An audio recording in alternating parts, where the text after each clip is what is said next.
What's up, everyone? Welcome back to The Final Points. I'm your host, Dom Cintorino, joined as always by Matt Gannon. We got the Memorial this week. A lot going on in the, won't even say PGA world, but golf world this week, Matt. But Big our week for golf. focus today is on the Memorial. Yeah, big. We can dabble into the other stuff real quick, but yeah, it's a crazy week for golf. A lot going on, and then I feel like we're getting sidetracked from an amazing golf tournament we get to see every year. Obviously in Dublin, Ohio, Jack's Place. It's each and every year. It's awesome. So I mean, the stuff that's going on with this live stuff is getting our eyes off of it, but we got to focus up and find some winners, find some good bets, good DFS plays for this week because this is a really fun week.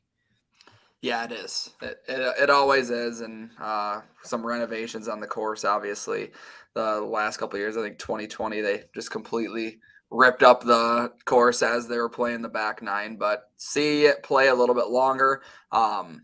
It's like the winning score can vary, but at the same time, like the cut line is typically over par. And like last year, I think like T26 was even par. So it's like, even though 13 under won it, it's not all that easy of a course if you're just looking at like past winners as opposed to the rest of the field.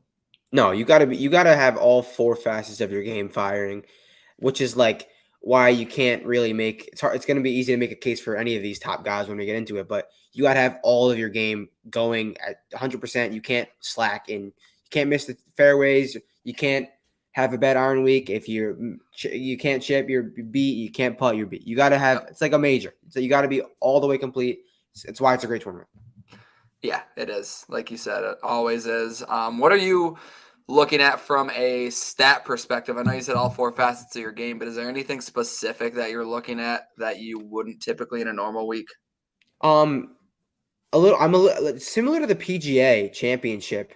Um, I'm a little bit higher on driving accuracy than most. I know it's driving accuracy is important this week, but I think I favored it pretty highly and just total driving of the golf ball as opposed to just like driving and irons. But I'm really trying to go heavy drivers and because I'm trying to find a route to get a little different. And then I think people are going driver around the green, but I'm going driver and irons completely because I feel like if you're missing a lot of these greens, you can't just rely on your short game completely. And with this weather being, it's going to be a little wet this week.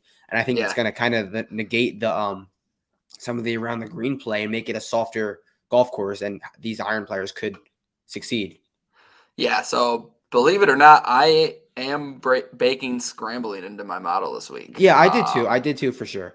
And we always talk about like not wanting to miss greens, and I completely understand that. But like I always look at the year prior, um, Mhm. top five guys on the leaderboard. So Cantlay, Morikawa, Scheffler, Grace, Reed. Here's how they finished in scrambling in order. Cantlay was sixth last year, Morikawa second, Scheffler 19th, Grace third, Patrick Reed first.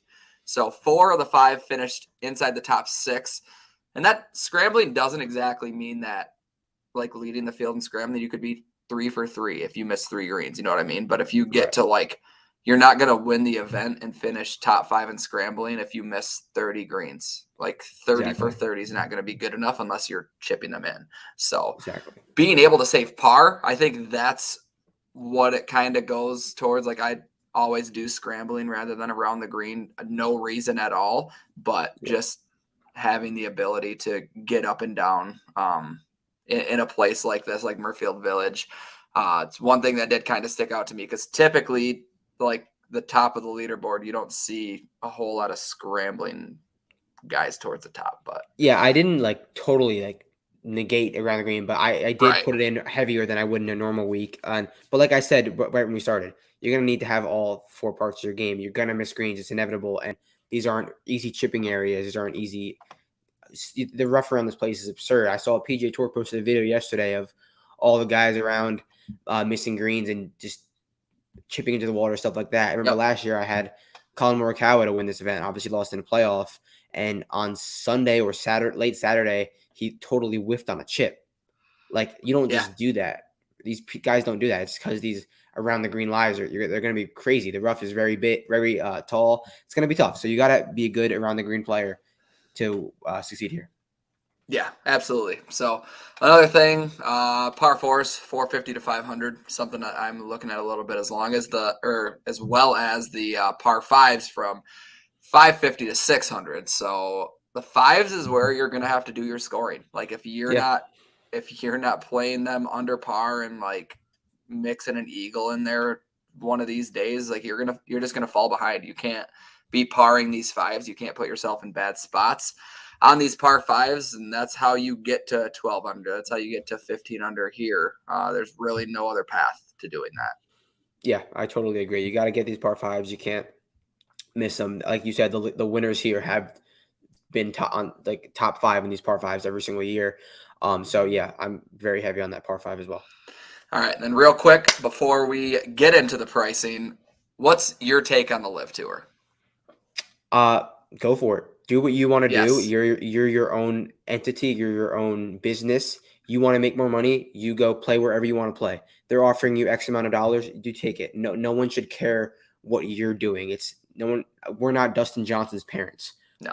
It literally does not matter. You do what you want to do. PGA Tour will do its own thing. Live will do its own thing. DP World Tour will do their own thing. PGA Tour Canada will do their own thing. Every tour will do their own thing. Just do what you want to do. Make your money. That's all. That's all I care about. And that's the goal of what 99, maybe 100% of players on the PGA Tour is Right. money. You play and finish high in these tournaments to make money and finish high in the FedEx and get your card the next year and do it all over again. But if Mm-hmm. you can get it up front and you can get paid per appearance or sign some big contract, I don't see why these people are getting hate. Like I was always No. skeptical about it and didn't want to like look into it too much, but you're stupid not to, because Right.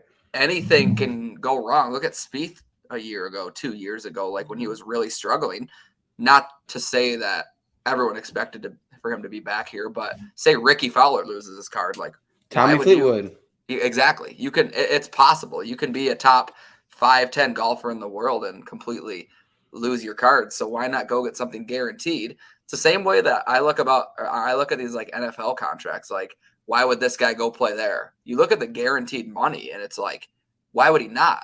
Right. And in Exactly. NFL and MLB, all that is way different than golf. Like golf, you're your own individual entity. You're not playing for a city. You're not playing for a team, for a coach. You're playing for yourself to get a check. And Exactly. how are you able to maximize that? It's a free path. And if you're not allowed to play in all the majors, okay, Exactly. you're And still in a good spot.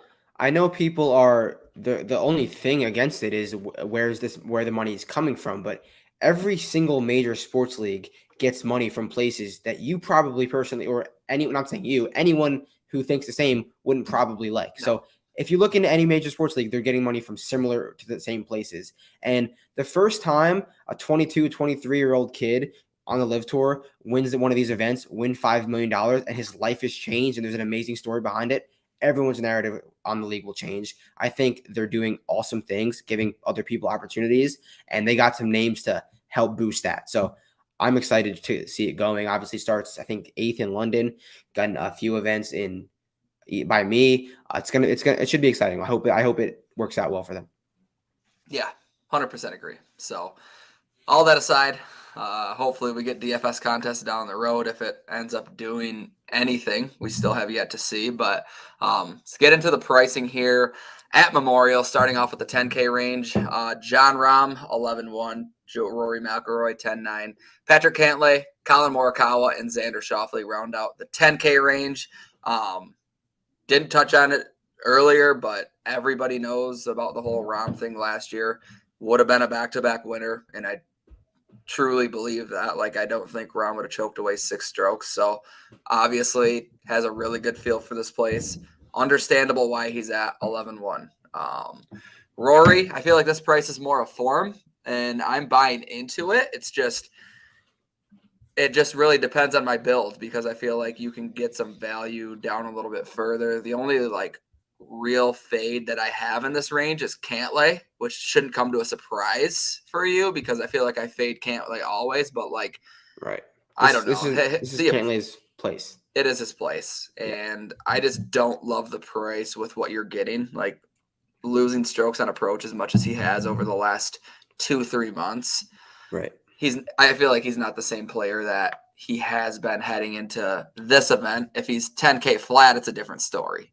Right. I'm not going to lose sleep missing out on Cantlay's win at 10.7. That's for sure. But I don't think I'll have a whole lot of them.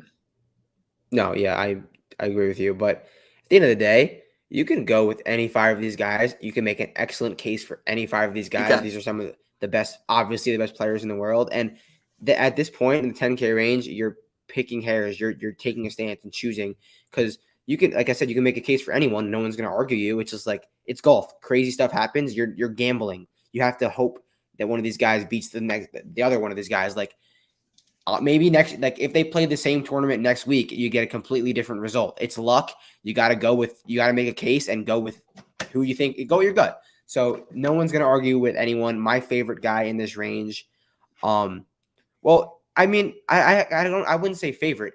DFS wise, I went heaviest John Rahm. I went 70% John Rahm in my lineups. I can bore you with stats, but like, there's no reason to do that. You know what John Rahm is, but the one thing that really sticks out to me is, I mean, I know the results haven't been there, but how dominant the driving has been is like a bit absurd. He's like gaining 7+ strokes a week with the driver. Everywhere else has been a little bit shaky, but we're coming to a course that he's been in his 2 trips here, past 7 rounds, he's gained 38 strokes to the field. Think of that. 38 strokes in 7 rounds. That's absurd. Like that's I think that might be the most dominant 7-round stretch of like any player ever. So he loves his place. Obviously, I don't gotta say that. And then the narrative of him not winning last year. That's why I went John Rahm. Obviously, I didn't bet him at 11-1. I don't think he has that much win equity opposed to the other guys. I'd rather have a 4-man card rather than just a 2-man card. So yeah. But I went heavy John Rahm in DFS 70%. Yeah, and I think that's well warranted. I mean, it's a scary fade. Like I'm scared to death to fade Rahm. Like I said, he essentially won the event back-to-back years. You mentioned how good he's been off the tee, and like this is a guy who does hold grudges. Like he's gonna play up in certain spots like this, and he's here for a reason. Like he's still devastated. How could you not be? You got $0 from an event that you won. You were 18 holes away from winning. Like not many guys go into Sunday with a lead that big. We don't see it often. But then his next event after that withdrawal was a win at the U.S. Open. It's the same type of thing. He was playing for a reason. He was playing to prove something, and I think he's going to be back there to do that again. And we've seen guys like 11-2, 11-3, like higher price than what I think Rahm should be this week. So I'm in on Rahm as well.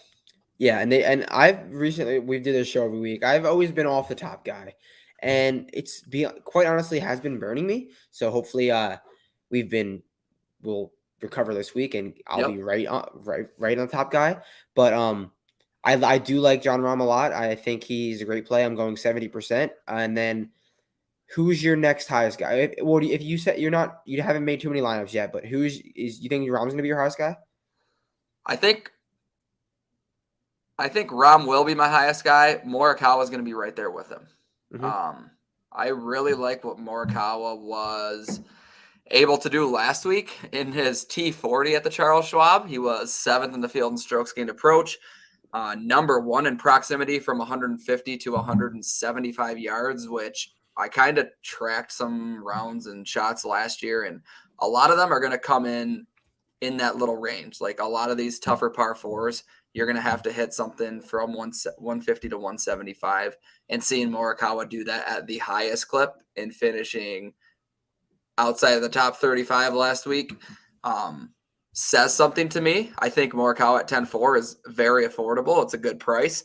Obviously, second last year, like you said, you missed the outright on him, but when they had the Workday Charity Open here in 2020, he won that in a playoff versus Justin Thomas right after the COVID break. And then one at Concession, another Nicklaus course. One, his first win on tour was at the Barracuda, another Nicklaus course.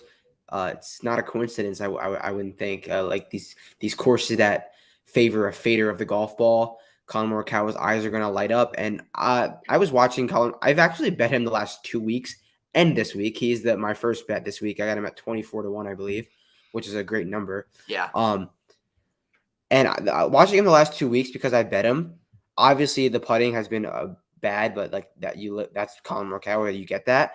The irons, the eye test wise, they didn't really do it for me at first. But then I looked back at the numbers and they all checked out, which was kind of worrying for me. Like he gained 5 strokes on approach last week, 5.6, amazing. And it was the PGA Championship, only gained 1. But before that, RBC 7, 5, 2. Like he hasn't had one of those crazy like 10 plus rounds that we see him do in a while. He doesn't have to. He can having a 4 or 5 this week and then have one of those pop putting weeks. And he gained putting last year, or it might have been the year before. No, last year he gained putting awesome at this track. And last year I got it right here. I had it written down. Gained 5.4 strokes putting at the Memorial last year, which was the 3rd highest of his entire career. So having some sort of comfort level on certain types of greens, maybe that is enough for him to even putt, even with the field. You don't have to gain a ton of strokes. And when Colin Morikawa gains, he gains. And when he loses, he loses. And he does it in a streaky way. Like, for example, he went in this a few months ago, he went -2, -2, -5, -4, then +4 and came in second. Then he went -3, -3, +6. So it's just like when he it's we get the pop week every once in a while. We're going to a spot he's comfortable with.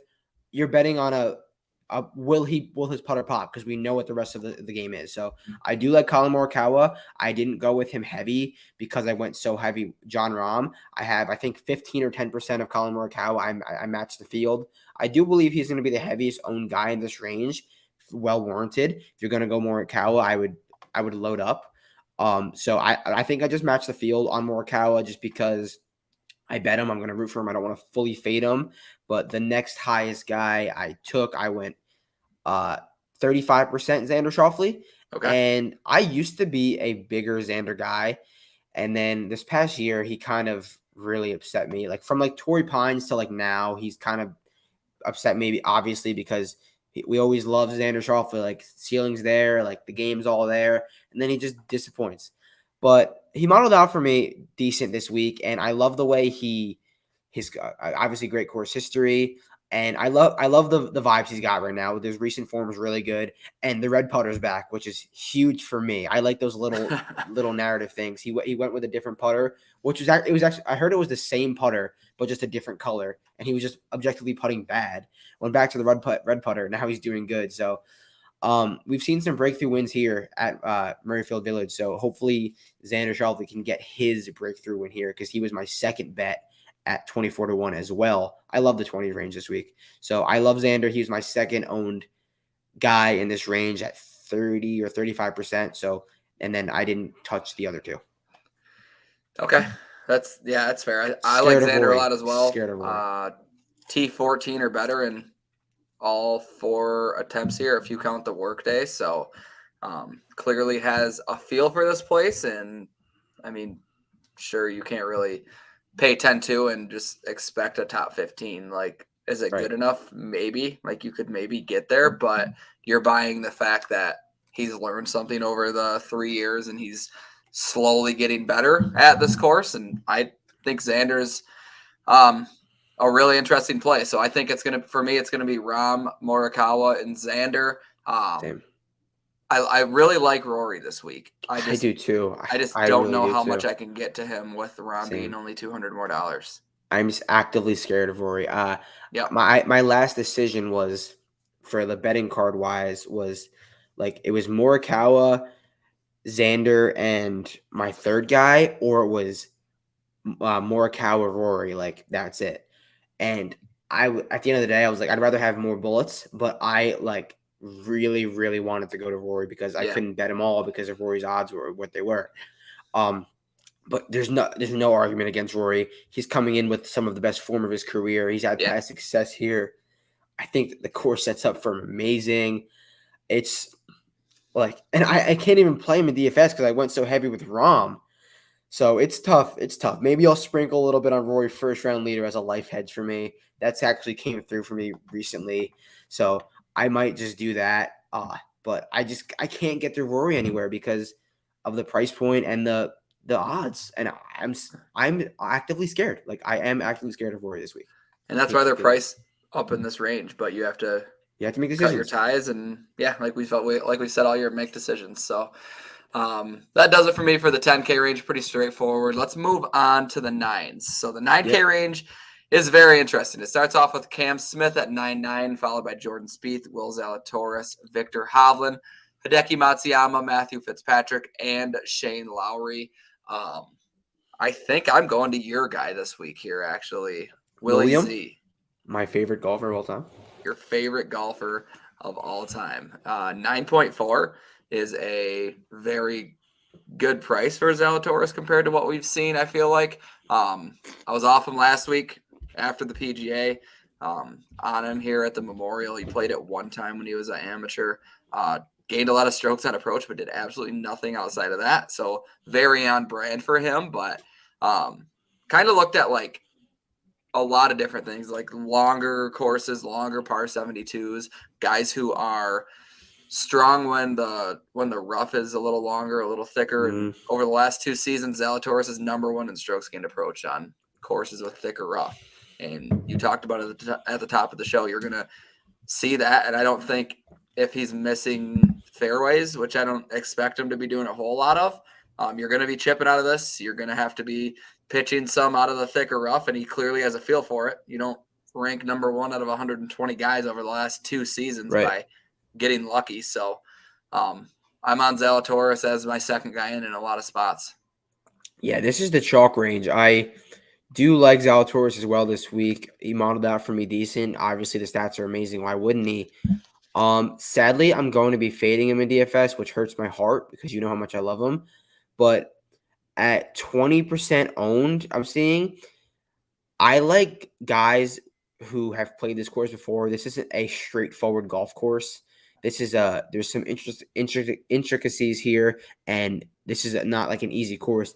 And I think it's different because like at like these major venues where everyone's kind of seeing them for the first time or a few times, as opposed to Zalatoris just going to the first time. All these guys have played here a bunch, and Zalatoris hasn't. But at the end of the day, we saw what he did at Augusta National. He's definitely capable of doing it. He's we love him in hard, difficult conditions. I preach it week after week, but I just can't really fit him because I mean, maybe I could go like 10% because I went 70% Spieth, which is crazy. I went 70% Spieth, but like if I'm going 10%, what's that do for the greater good? Nothing. He's 20% owned. Like I'm not getting any leverage. I mean, he could boost one or two lineups up, but you think Will's going to be 20%?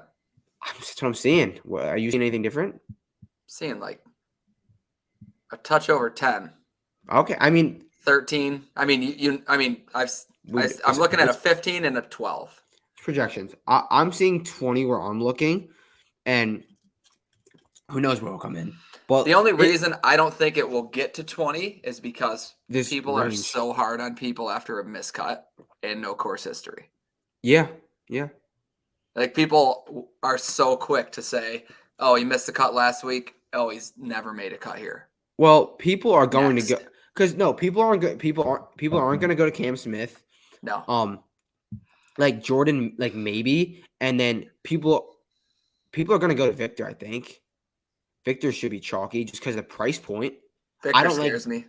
I wrote down like when I was doing my research this week, like I just wrote DFS in all caps over Victor. Then I looked at the projection and I saw 25, upwards of 20-25%. I'm like, hell no. Like I just can't do that.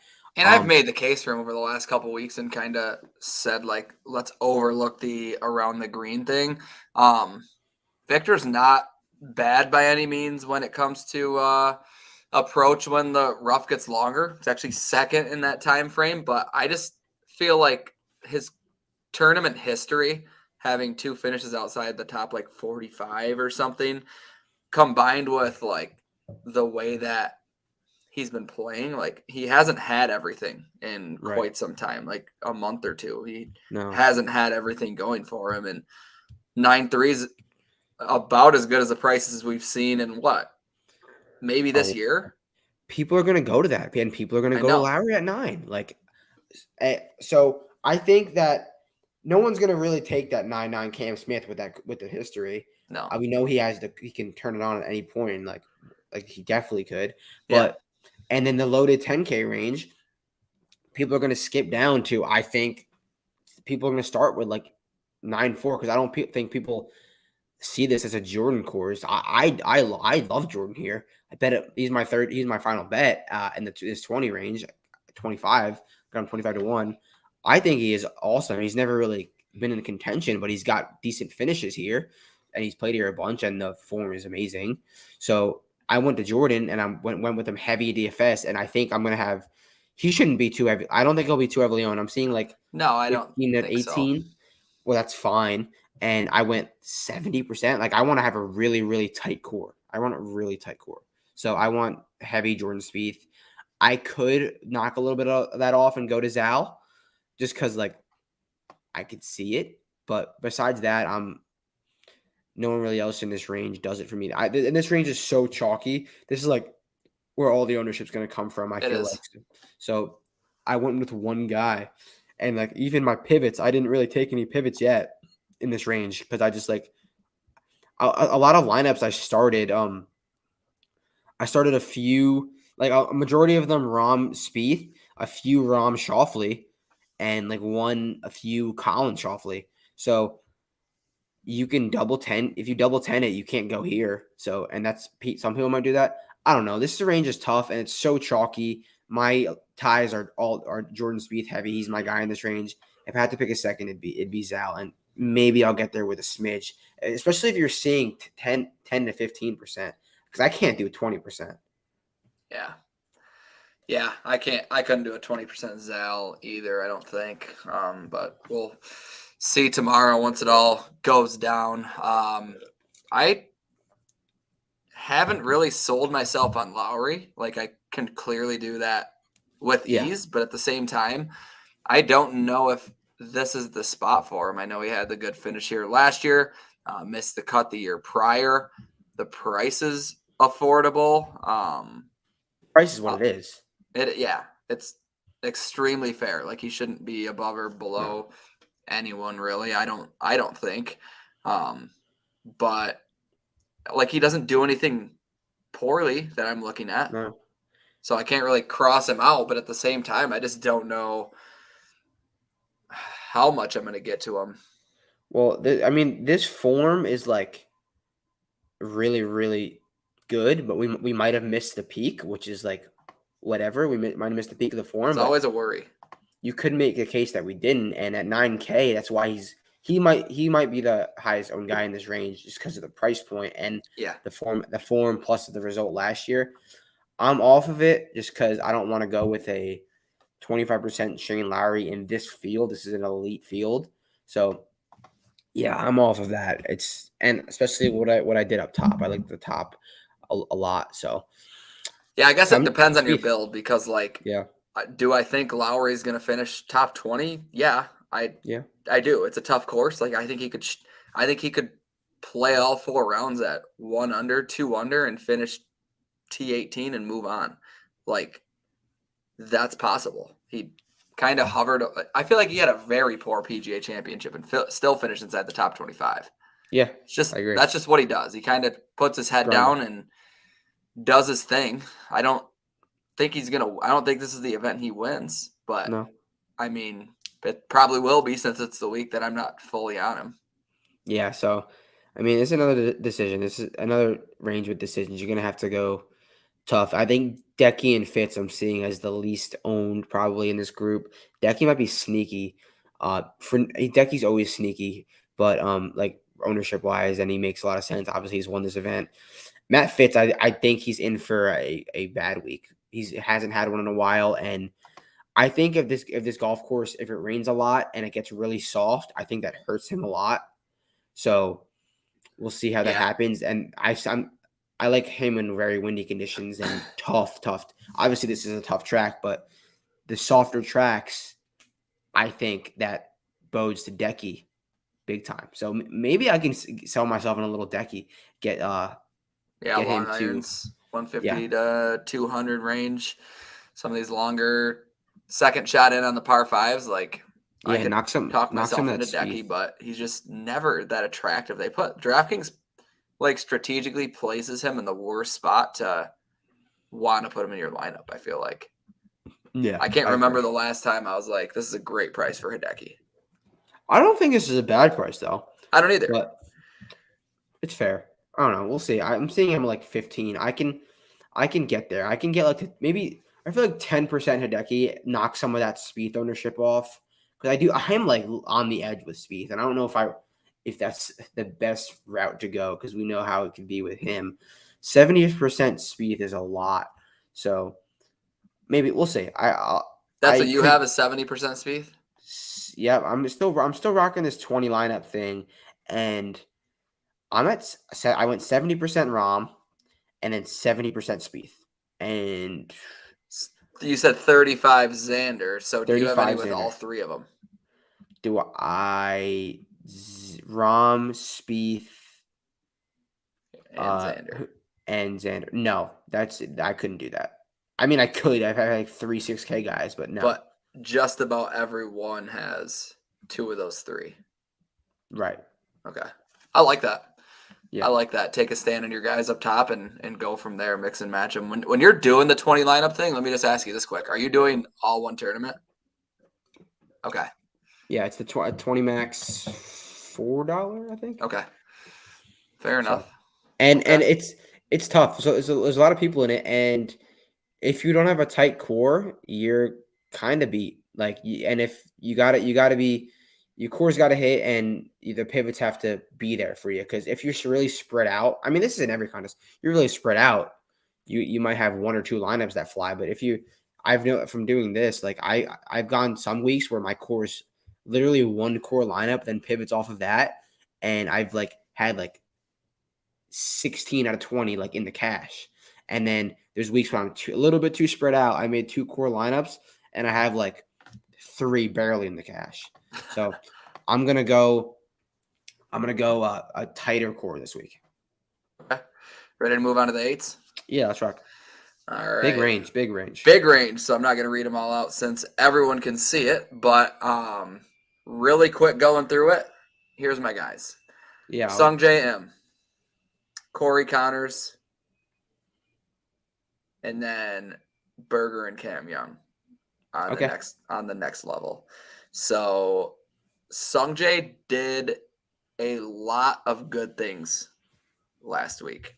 And I also think that this price is fantastic. Like, I don't know if it was because he was still like had COVID came back for a week or people forgot about him, but I think that you could make the case for him to be in the low nines for the type of form that he's in. But I dug into the T15 at the Charles Schwab last week.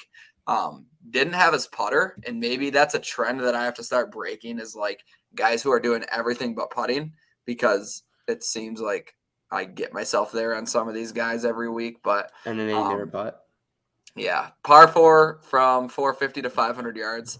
Number 1 in the field last week. Prox from 200 plus. He was second in tee to green, third in bogey avoidance, fourth in greens and reg, fifth in ball striking. So that's 6 categories that I'm looking at this week, to a certain extent where he was inside the top 5. Obviously, I've talked about the way he's able to scramble. Ranks 4th on the PGA Tour this season. The only thing that's a major red flag for me is his course history. 2 missed cuts and a T57. So I don't. That's the only thing really holding me back. But seeing that he had everything going but his putter last week is intriguing, especially when you get Sungjae in the 8K range. Yeah, Sungjae rated out 3rd for me in my model, which was Really? honestly surprising, but I'm like checks out when I dove into it. I liked some guys better than him in this range. I have currently, but I have 3 guys in this range currently. I'm gonna add a few more as pivots, but he's probably going to be my 3rd highest owned guy. I have him at 15%. But everything you said checks out completely. I'm not going to repeat it. I do like Sungjae a lot. Didn't bet him, but I like Sungjae as one of my core AK guys. My heaviest guy in this range is going to be Corey Connors, and that's for multitude of reasons. I love how accurate and like sneaky long he is with the driver. Obviously, the irons are amazing, and I love the price point / ownership. Corey Connors is always so chalky, like week in, week out, chalky. Hits, doesn't hit, no matter what, chalky. But I think we're gonna get him sub 10% this week, and we know what the upside is. I don't think he's gonna win, but I think he could easily T5 here. Like we see how great he does at Augusta, which is like similar around the green qualities, not exactly, but he's sneaky good around the greens. I just love the way how quietly he goes about things and fairway green, make a few putts, and then he can get up and down when he needs to. So I do like Corey Connors. And then the second guy, I went heavy. So right now, Corey Connors, I think, is in like about 50%. I'm probably Okay. going to bump that up. I like Abe Answer a lot, but I think I'm taking, like I did I said I liked Abe Answer at the PGA, then I said no, and I'm kind of doing it again now. But the reason I'm doing it again now is because I like Abe Answer on firm and fast bent grass courses. What we have here is that, but if it rains, that kind of negates some of the driving length that he will get. He doesn't carry the ball very far with his driver. So when he's on firm and fast courses, he's going to hit the fairway and it's going to roll out. Now he's going to hit the fairway and it's going to stop and he's going to be playing from a little bit further back. Although he's great with his long irons, it's just a small thing that's going to help me like hold me off of him because I've listened to a bunch of interviews and he said that his favorite courses to play on are longer courses, but that have a run out on the fairway because if he's playing soft courses, he just can't compete because he's just too short of a player. He's literally like 5'5". So I like Abe Answer for that reason, but the rain is what's kind of scaring me. And then we know the bent grass is awesome. He's one of the best bent grass putters in the last like 40, 50 rounds. So, and career. So I do like Abe Answer a lot. Connor's Answer, then Sung J M. Yeah, and Abe's never missed a cut here. He doesn't have anything to show for it exactly, Yep. but never missed a cut here. And our fantasypoints.com projections right now have him at 2.46%. That was another thing. That was another reason I loved him because the ownership was crazy, but it checks out. Everyone loves Cam Young. You do too. I just cannot wait to fade him. Everyone loves Cam Young. People are going to I go love to Cam Mito. Young and Homa, no matter what you look at over the past 3 months, they're going to rate in your top 5. Yeah, Like it's no, like they're just as objectively simple as great that. at golf. It's just they're finally priced to where they should be, and it just makes it more difficult to get to them, and they're going to continue to be chalky. Like Yeah, it's as simple as that. Like Cam Young's, I think a win's closer than we think, but how long can he just keep pushing these top 5 finishes out? Like he's a yeah. rookie. I don't know. I the reason why I'm off Cam Young, especially at what's his ownership looking like right now? Close to 15. 20. Yeah, 15. Which isn't crazy, but that's like pretty. That's enough for at this price point. Yeah. Besides his third place at the PGA Championship, in these crazy like good events, Masters miscut. Where was it? Players miscut, and then his last 3 majors before that, like all miscuts. So I Yeah. know he's a different player now, and like for sure he's hitting the ball better than ever. But I feel like he's not just gonna T3 every big event he plays in, and I'm just gonna take the back seat to it now. And I don't want to be on this chalk Cam Young. I'm gonna be late on him, so I'll just pass. I like some other guys a little bit better, who are a little bit more proven than Cam Young. Only thing that I liked about Berger was his ownership and the way he kind of bounced back at Charles Schwab last week Yeah, for when sure. people had a lot of questions around him. Did a lot of things really well, but he's played extremely poor at Memorial. So Mm-hmm.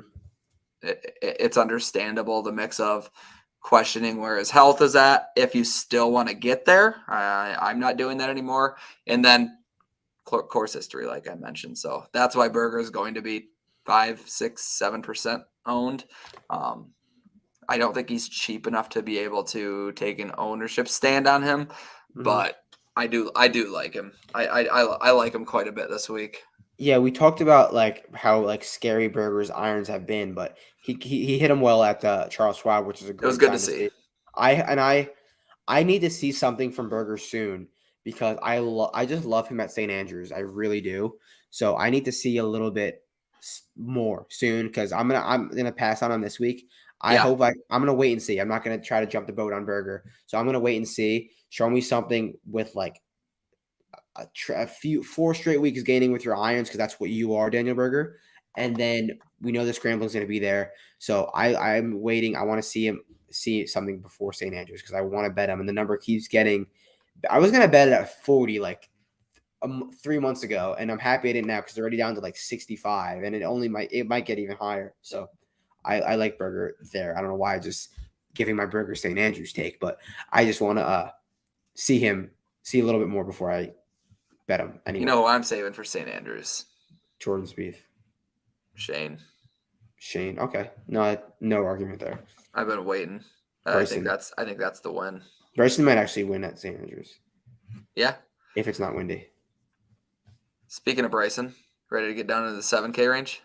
Let's do it. All right. So 7K range. Oh my God, Bryson. so he's playing, huh? I mean, what is it? It's Wednesday night, 8:42 Eastern time. He's playing, so we might get a notification soon. But he's playing.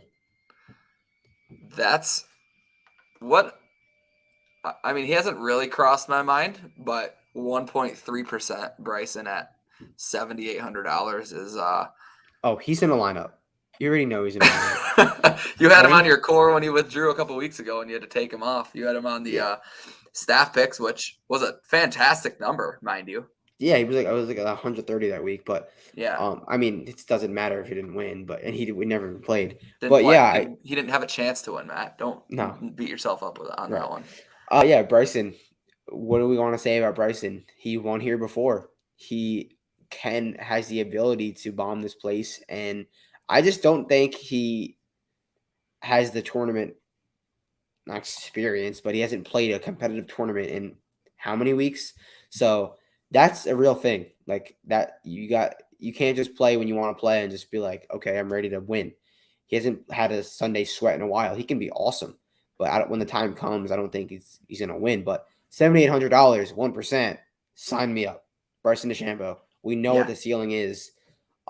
We also know what the floor is. So I'll take my chances. I'm not gonna go. I was thinking about making Bryson in my core lineup because of the upside, but I I say you just do it. couldn't. I can't. Like, I don't know. Like, I could, but there's some other guys I like in the 7K range, but like Do you not by think he's much. really gonna be sub even 3%? Yes, because there's so many guys like that are in this lower 8K range. Like everyone's gonna want to go to Mito. People are gonna want to go to Joaquin Neiman at A3, and then you have Corey Connors who's always chalky, Daniel Berger, Max Homa, but then down here, no, yeah, like everyone's gonna love Chris Kirk. So I'm just I thinking of like your typical golf DFS player who just watches the game. Like obviously they know that Bryson's hurt, but if they see yeah. Bryson at $7,800 and haven't been following or don't look at stats or anything, like I think some people are just gonna have some type of FOMO and just throw him in there. I'm gonna have him in a lineup. I mean, yeah, I am too, but I just like I'm not gonna sell you on it. yeah, I'm not gonna say you on it either, but I am too. But I just don't think like people are even like people know a lot nowadays. Like, what was Yeah, it like 2 years ago? No one would have be Chris Kirk wouldn't be chalk at this range, but like he's gonna be this week, and it completely right. checks out. Completely checks out because there's so much Yeah. information and so many people out there talking about what they're talking about, which is great information. That I just don't think that Bryson will garner that ownership because it's more than likely not going to happen. I'll be the one to try and bank on a ceiling. I'll sprinkle him. I have him in one lineup right now. Maybe that I'll get two, but I like some guys better, but not even by much. So maybe I'll take him a little more. Speaking of this upper seven range, the most chalky golfer in the fantasy points ownership projections is Patrick Reed, coming off of back-to-back weeks where we've at least seen something, a T34 at the PGA and a seventh place finish at Charles Schwab. Has the good little mix of course history and some type of recent form. I will have Patrick Reed. in some lineups. I just think it's a really good price point. Like we're still not Mhm. paying a ton for a guy, and I mean fifth He was last year, 10th in wasn't he in the 10K 2020. range a few weeks ago? At like Mexico, he was like He 10-1 or was something like that. 10-1. That's so Yeah. funny. Yep. So I like Reed. He made the cut at the workday when they played here as well. He just has a good feel for this place. So um, What's getting me off of Reed is the soft conditions, and that's about it. Uh, yeah. because I don't. He would be a beast if there was very firm and around the green was like the key stat rather than a key stat. Yeah. Um, who knows? That is still very important. He could definitely play well here, and he has, and the form is getting better week by week. I like some other guys better, so I won't be on Patrick Reed this week. Or I went in this upper K range is a guy that I never like play DFS bet ever, but I went with Adam Scott this week, and I think that he Yeah. is, and like he doesn't have the greatest form, but I think the upside is there, and he built his game. I feel like fits at this golf course, but the approach hasn't been there. But I feel like we're getting a discount on the price and based on the upside and even the odds. He's like 80-1 in some spot. But when you look at Adam Scott, he has great course history. He finished 16th here last year, second in 2019, 35th. Hasn't missed a cut here since 2010. And Yeah. you can say that the form was even worse than it is now than last year, and he performed. So $7,700, Adam Scott. I'm seeing around 10%, which is like a little scary, but And you I'll see the take big that. story on him this week? No, I haven't. Got new custom irons. He's Oh, trying out this week. he's winning then. They actually look sick. They're like Are they like Myra colored? or Myra. I don't know how to pronounce it. Oh, So Miura, the old Abe Myra, Answer yeah. brand. Yeah, So yeah. it's got like two S's engraved into the back. They just look nasty. And his approach hasn't been like lights out by any means. So why not switch it up? Yeah, so Adam he'll Scott's probably win. 41 years old. Like I don't care if he's switching clubs at that age. It's not No, like a guy who's just trying to find his game. right. Like He he knows. knows what he can hit. Yeah. And it's a So, place, like you said, he hasn't missed a cut since 2010. So clearly has a feel for the place. These irons could be the answer to a W.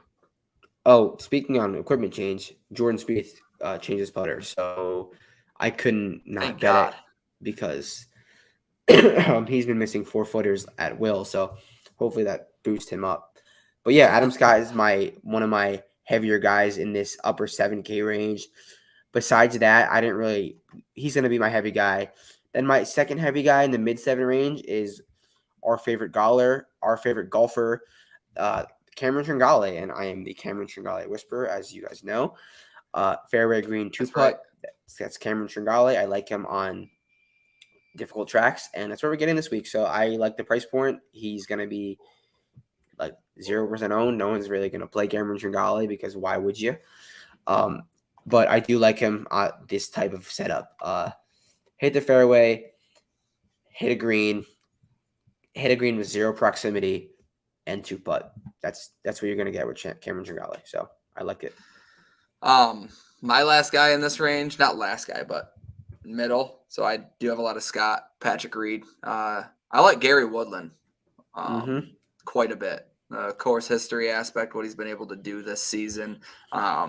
Longer par 72 tracks. He ranks first this season on them.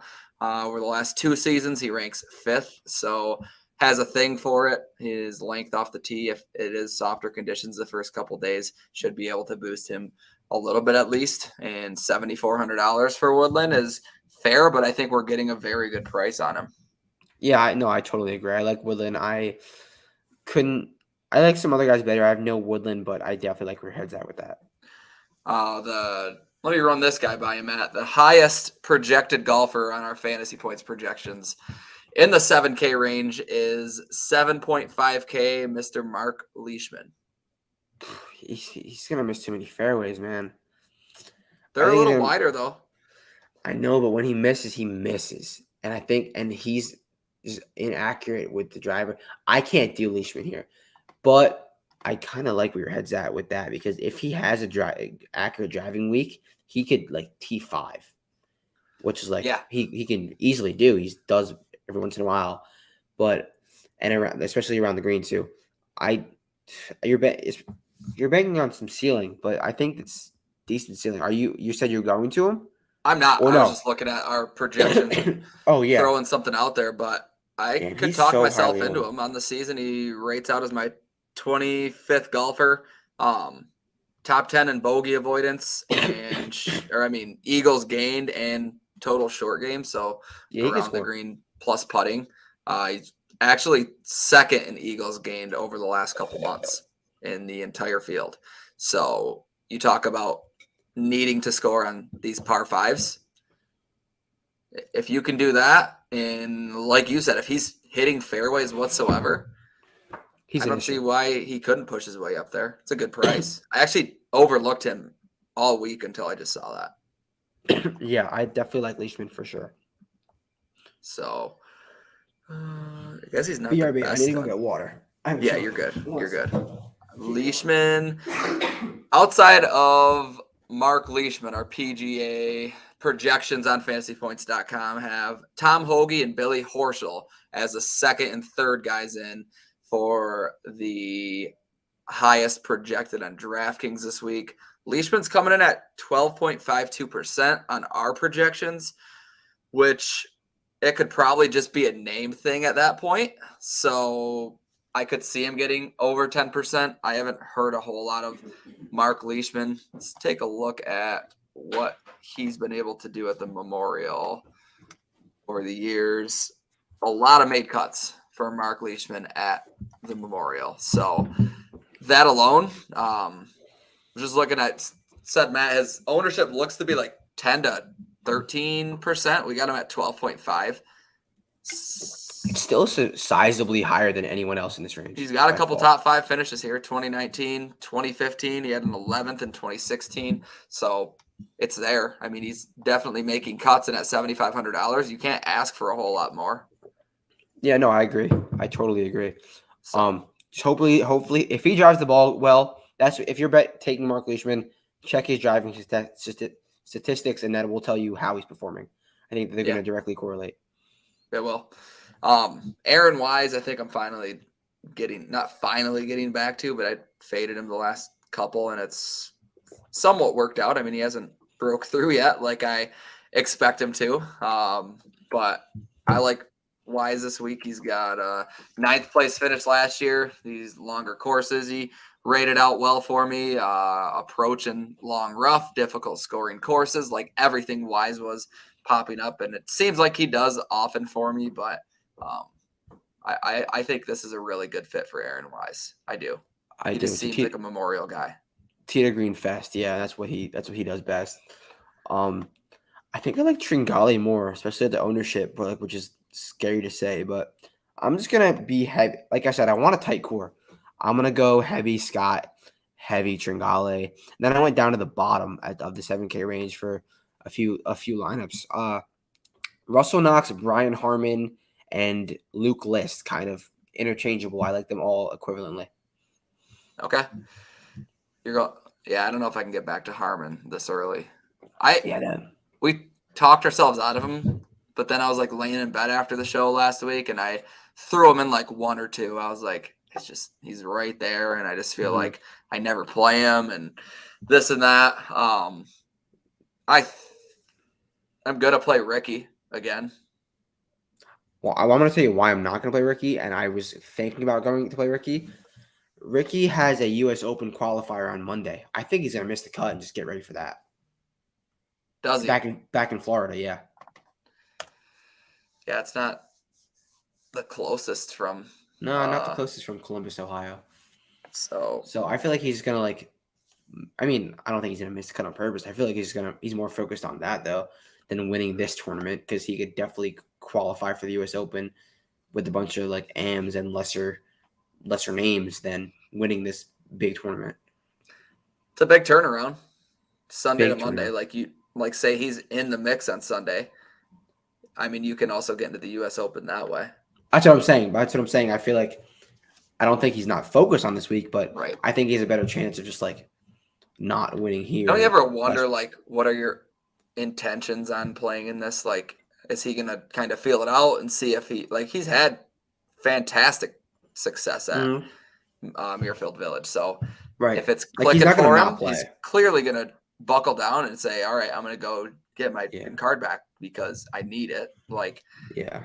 I'm not saying Ricky Fowler's going to win by any means, but $7,200, I don't care if he burns me. I've actually been really good on not playing him. I'm proud of Yeah, no, myself. you have. You have. So, yeah.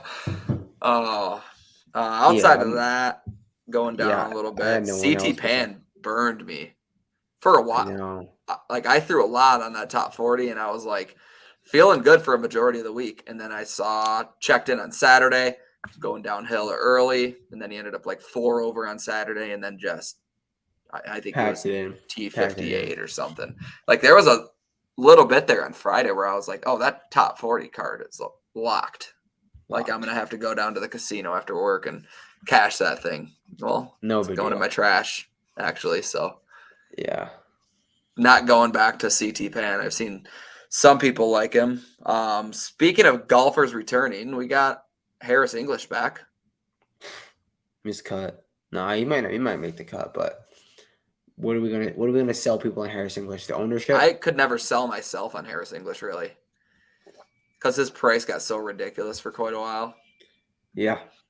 But like, yeah, decent price. Like, people are like 3%. Like, that's a lot higher than some other guys. Like, I'm seeing a lot of 1%, and he's 3% because the name. That's it. That's all it is. Yeah. Outside of Anyone else on that, this lower sevens or nothing else for me? I love the Harmon Knox list. I'm gonna interchange those guys. yeah, nothing really doing for me down here like past Ricky, honestly. I like a lot Yeah. of guys in the upper six, so we'll get to the 6K range. I told you before the show the only bet that I had made was a top 40 on Mr. Patrick Rogers at Right. You did $6,800. say that. So let me pull back up what I had. The main thing was, like, obviously he's down here in the 6K range, so you get a value off the jump. But Patrick Rogers has a decent course history here. Over the past couple months, he's where is he at? 5th in greens and regulation, 9th in eagles gained. I think the softer conditions, him getting a driver in his hand, can play into his favor, putting himself in better spots on some of these longer par fours and some of these par fives. So I like Patrick Rogers quite a bit this week at $6,800. Next to him, had some Ryan Palmer, just kind of rated out well in terms of the type of course this is. He's only played it like one time in the last recent 10 years. I actually didn't look back that far, but just that second place finish to Rahm in 2020. And then Adam Long and Lucas Glover. Glover's approach has been unbelievable for him not being able to Yeah. turn in a top 20 finish. Yeah, he's just literally making 0 putts. Yeah. And I feel like historically he's never been this bad of a putter. I could be wrong. I'm not a huge Lucas Glover follower, but I don't think he's ever been this bad. I thought you would be. Lucas Glover fanboy Dom. No, yeah. His approach is kind of ridiculous, but I can't. Well, the way I'm building, I just really can't afford this upper 6, and it's because I like the low 7s a little bit better. If I had to go with someone in this upper 6K range, I don't love. I honestly don't love it. Like, I really don't. Mackenzie Hughes as a whole I like, but his form is so bad. He's also played college golf in Ohio, if that's worth anything. Ryan Palmer, I've been riding Ryan Palmer all to Texas, and it's been paying off. But I'm just gonna hop off that now. That might be a regret. So yeah, I went down all the way to the bottom of the 6K range, and I just talked about my first guy, who I'm going heavy, Danny Willett. I'm not a Willett guy at all, but he loves these tough tracks. Recently finished 12th at the Masters, and then his last 3 appearances here, he has 27th, 32nd, and like 27th. 3 straight made cuts and 3 trips. So $6,200, that'll do it for you. And then my other guy in this range, you're gonna have to. This is kind of ugly, but when I went with those stars and scrubs lineups, I went with Luke Donald, and I feel like at 6K flat, you're getting a little bit from it. He Yeah. is absolutely squandering strokes off the tee, though. Like he hasn't gained off the tee in like literally like 3 years, which is scary. But at the Memorial, he's made 1, 2, 3, 4, 5, 6, 7, 8, 9 of his last 10 cuts, with losing strokes off the tee in almost every single one of them. Yeah. So that's saying something.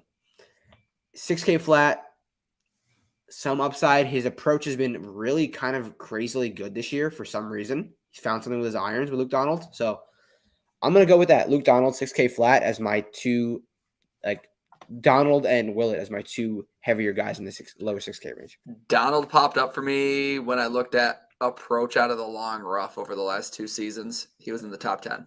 Love it. I love And that. I get that his approach game's strong, but being able to do it when the rough gets a little more difficult. And that's why I did 2 years, because if you do like this season only, It's only a few courses. Yeah, there's only a few that we've really seen. So it kind of widens it. Back to your Danny Willett. And when you were talking, I was kind of looking up where I saw this. It was over on PGAtour.com, their fantasy part. But I didn't know this until this week. His membership exemption for the Masters win expires in 2 months, and he's 155th on the FedEx Cup right now. Oh, yeah, he's winning this week then. So he's got a lot to play for.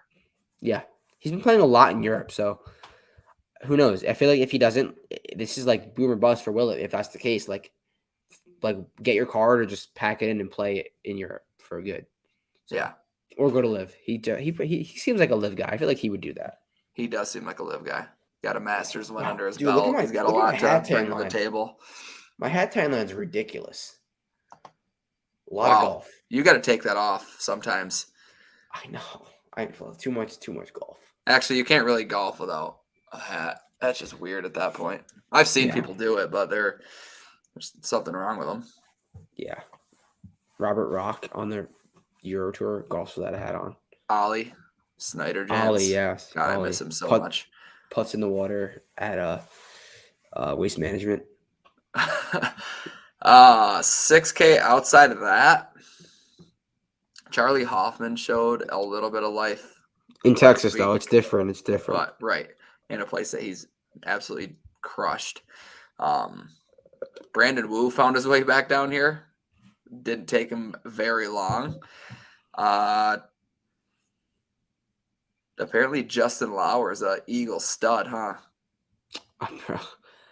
These rookies have been, we can't get them right. And they have no rhyme or reason on when they pop. I'm done with Buckley. I tweeted it. I'm serious. Yeah. He's done. Steffi, if you're listening, we apologize. We're with you. No more Hayden Buckley. And I don't even feel like we're gonna miss by fading him. No. I mean, we're gonna miss 6K flat. Like, come on. Oh, poor guy. Figure it out, dude. Outside of that, Neesmith. I don't mind Matthew Neesmith. I'm not doing the Matthew Wolf thing. Not here. Definitely not here. Rocket Mortgage, few weeks. There is the spot. Okay. You're gonna be all in? He's winning. Rocket Mortgage. Yeah, outside of that though, like you said, is Kitayama in this range? Oh, he's a little bit up more, I think. Ball striker. So you want to know something crazy? When I was doing my FanDuel article, I usually compare the two sites price-wise just to kind of see where you can gain anything. Kurt Kitayama is 6,300 on DraftKings.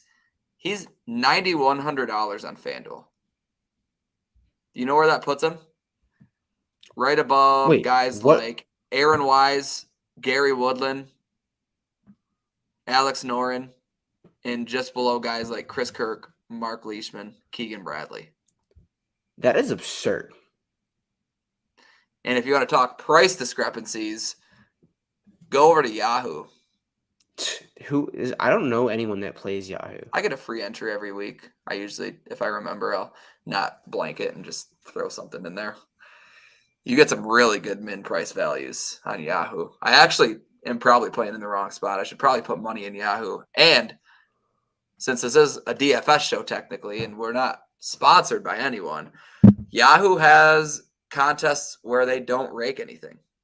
So even though you don't get the numbers, you also aren't getting any rake, which DK and FanDuel and there's only like at least 10%. So yeah, you got to look for those contests, but they are out there, and I'm sure there's a lot of overlay on Yahoo. I don't sit on my computer and play Yahoo DFS right when it locks, but I probably should because there's more than likely money to be won over there. Actually, Matt, I'm going to make Yahoo lineups tonight. Yeah, send me those screenshots. I want to see those. I will. I want to see those. So, all right, ready to do a little recap? All right, top 2, every single range. 10K range. My number 1 is John Rahm. My number 2, Colin Morikawa. Rombo, Xander. All right, 9K range. I'm going to go Will Zalatoris 1, Jordan Spieth 2, just because I don't want to say Lowry. All right, Jordan Decky. Okay, 8K range. I'm going Sungjae M number 1 and Corey Connors number 2. Okay, 8K range. Sungjae. No. Corey Connors number 1. Abe Answer number 2. I like the Abe one. I'm gonna get a little more of that after we get off this. 7K. Patrick Reed is my number 2, and I'm gonna say Adam Scott's my 1. Ooh, New Adam Scott. Okay, Cam Tringale, Adam Scott. It's like Cam No, I'll be different. Cam Tringale 1. Russell Knox, Bryson. Russell Knox, Bryson 3. All right. Rounding out with the 6K, which it doesn't sound Hayden Buckley. God. It doesn't sound like either of us have a whole lot of interest down here, but Patrick Rogers is my number 1, and I think just go 100% Willett, and then you'll be happy. Palmer's probably my 2. Okay, Willett and Donalds. That's all I'm going. All right. Your week for the side bet. I won last week. Scotty Scheffler. It was different. Zalatoris missed the cut, and Scheffler was in a playoff. So Scotty Scheffler. That was just dumb of me. Yeah, it was a good first pick too. Don't fade Scotty Scheffler. I know someone else who says that. Okay. Side bet. Let me look at. So what's the record now? I think it's like 4-2 or something like that, or 3. Something like that. It's close. 3-2-1. Yeah. Oh yeah. You're 3-2-1. Yep. I think it's that. Okay. A range that like we didn't go crazy on. Let's go 2 guys 73 and below. No, I mean 7 to 7-3. 7 flat to 7-3. Correct. Okay. You get first in snake draft. Okay. 7 to 7-3. Wow. It's a sneaky range. Yeah, I'm taking Ricky.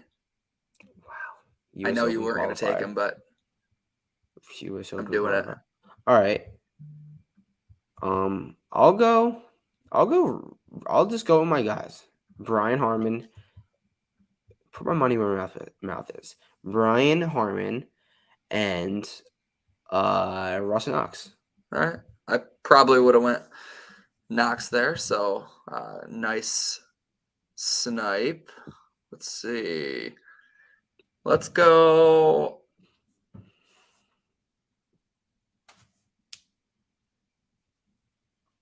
Oh God, this gets rough. I'm gonna take Harris English.